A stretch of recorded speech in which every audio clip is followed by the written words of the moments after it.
Hello my dear students, welcome to my class once again. आज मैं कुछ interesting शब्द सूचक शब्द को लेके आया हूँ, यानी कि टाइम सेविंग वर्ड्स को लेके आया हूँ, जिसे कि काल सूचक शब्द भी कहा जाता है। उसको हिंदी में, हिंदी वाक्यों में उसका प्रयोग कैसे करेंगे उसके बारे में आज मैं बताने वाला हूँ। तो क्लास को जो है ना अंत तक देखना है, इस क्लास को स्किप करना नहीं है। और जो मेरे चैनल पर पहली बार आए हैं वो कम से कम कॉपी कलम लेके साथ में बैठे, ताकि इंपॉर्टेंट पॉइंट वो नोट कर सके। तो चलिए शुरू कर रहे हैं।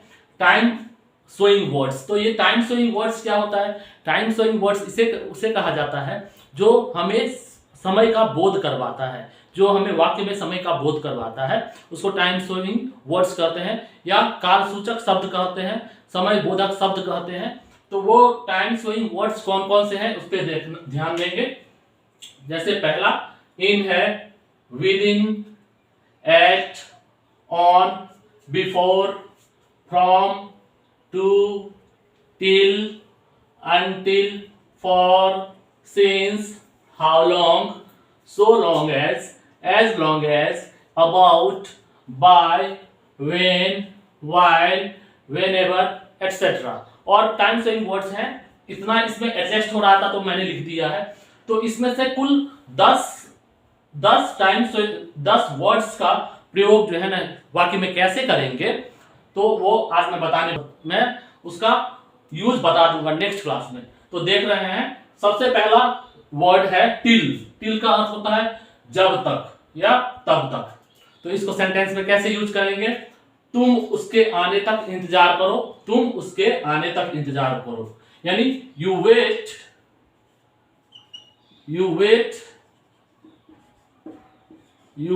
Till he comes. You wait till he comes. तुम उसके आने तक इंतजार करो, you wait till he comes. अब कंसेप्ट क्लियर हो रहा होगा। अब सेकंड सेंटेंस देखते हैं, सेकंड वर्ड देखते हैं, अनटिल। अनटिल एक निगेटिव वर्ड है, निगेटिव टाइम शोइंग वर्ड है। यानी अनटिल का मतलब होता है जब तक कि न, यानी यहीं रहो जब तक कि विद्यालय बंद न हो जाए। यानी स्टे हियर या लीव हियर until विद्यालय बंद ना हो जाए। तो until the school closes। क्या होगा? live here until the school closes। यहीं रहो जब तक कि विद्यालय बंद ना हो जाए। live here until the school closes। अब आगे का है वाक्य, आगे का वर्ड है so long as। so long as का अर्थ होता है जब तक की, यानी जब तक मैं यहां हूं तुम्हारी मदद करूंगा। जब तक मैं यहां हूं तुम्हारी मदद करूंगा। I shall help you so long as I am here। I shall help you, I shall help you, है ना? I shall help you so long as I am here। मैं जब तक मैं यहां हूं तुम्हारी मदद करूंगा। तो I shall help you so long as I am here। तो इसमें so long का यूज हो रहा है इस वाक्य में। अब as long as का अर्थ क्या होता है? as long as का अर्थ होता है उस समय तक। जैसे कि तुम जब तक काम करते हो उस समय तक मेरे साथ रहो। तुम जब तक काम करते हो उस समय तक मेरे साथ रहो। तुम जब तक काम करते हो उस समय तक मेरे साथ रहो। तो you live with me as long as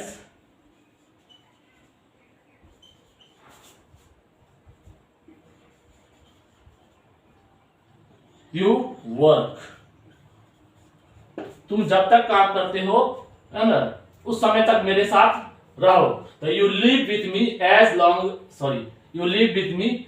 long as you work। as long as you work, right. अब हाउ लॉन्ग में क्या होता है? हाउ लॉन्ग का अर्थ होता है कितने समय तक, कब तक। जैसे तुम कब तक यहां ठहरोगे, हाउ लॉन्ग का अर्थ होता है कितने समय तक, कब तक। इसका यूज जो है ना प्रश्न करने के लिए यूज होता है। हाउ लॉन्ग का प्रयोग जो है ना प्रश्नवाचक वाक्यों में ही होता है। तो हाउ लॉन्ग का अर्थ होता है कितने समय तक, कब तक। जैसे तुम कब तक यहाँ ठहरोगे, तुम कब तक यहाँ ठहरोगे, तो how long will you stay here, how long will you stay here, how long will you stay here ना, तुम कब तक यहाँ ठहरोगे, how long will you stay here, right. अब है आगे येट। येट का अर्थ होता है अभी तक या अभी। जैसे रमन अभी तक यहाँ नहीं आया है, रमन अभी तक यहाँ नहीं आया है, तो ये कौन टेंस में है, प्रेजेंट परफेक्ट टेंस में है। तो रमन, इसको कैसे बनाएंगे, Raman has not yet come, Raman has not yet कम, है ना। रमन अभी तक यहां नहीं आया है, तो Raman has not yet come, right. अब आगे का है अबाउट। अबाउट मींस होता है लगभग। जैसे रमन लगभग 15 दिन पहले यहां आया, ये कौन टेंस में है, ये है पास्ट इंडेफिनिट टेंस में। रमन 15 दिन पहले यहां आया, तो इसको कैसे बनाएंगे, Raman came here, Raman came here about 15 days अगो। अगो का मतलब होता है, एगो का मतलब पहले। तो Raman came here about 15 days एगो, यानी अबाउट का मतलब होता है लगभग, तो अबाउट 15 days एगो का मतलब होगा लगभग 15 दिन पहले। तो रमन केम हियर, रमन यहाँ आया लगभग 15 दिन पहले, तो Raman came here about 15 days एगो। बाय का अर्थ होता है तक, किसी समय अवधि तक। जैसे फॉर एग्जाम्पल, वह सोमवार तक यहाँ आ जाएगा, या वह सोमवार तक यहाँ उपस्थित हो जाएगा, या रमन मंगलवार तक यहाँ आएगा। तो इसको कैसे बनाएंगे,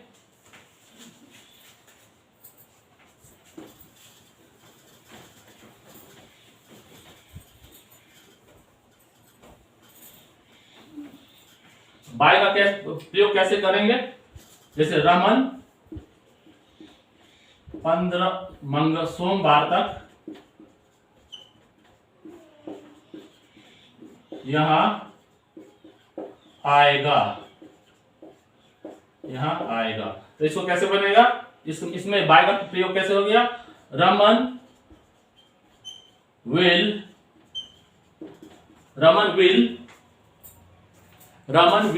कम हियर बाय मंडे,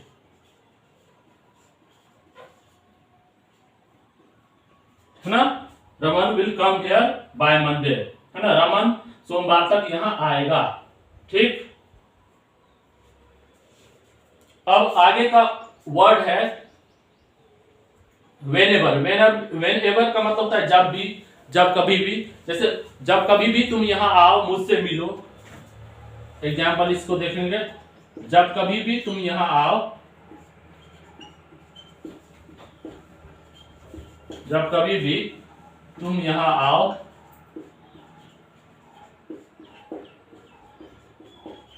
यहां आओ मुझसे मिलो, मुझसे मिलो या मुझसे मिलना, ठीक। तो इसको कैसे बनाएंगे, मुझसे मिलना, मीट मी वेन एवर, जब कभी भी, मुझसे मिलना तो मीट मी, जब कभी भी तुम यहां आओ, तो when ever you come here, when ever you come here, ठीक। और लास्ट का वर्ड है विद इन मीन्स होता है में, विद इन का अर्थ होता है उसके अंदर, विद इन का अर्थ होता है दी गई समय अवधि समाप्त होने से पहले। जैसे with in 6 months, with in 4 months,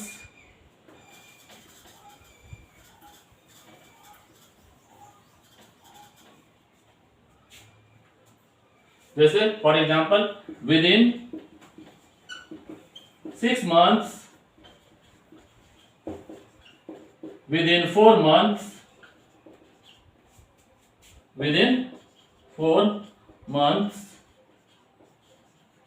अब इसका सेंटेंस देखेंगे, मैं यह काम 4 महीने के अंदर या 4 महीने से पहले 4 महीने के अंदर समाप्त कर दूंगा।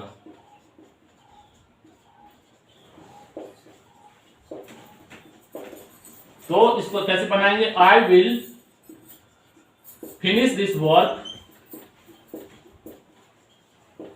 I will finish this work within 4 months, within 4 months, I will finish this work within 4 months। तो इस प्रकार ये टाइम शोइंग वर्ड्स मैंने बताया, इसका सेंटेंस में कैसे यूज करना है वो मैंने बताया है, और जितने भी जो बच गए हैं वो नेक्स्ट क्लास में मैं बता दूंगा। तो आज के लिए इतना ही, और चैनल को जरूर सब्सक्राइब कर लें।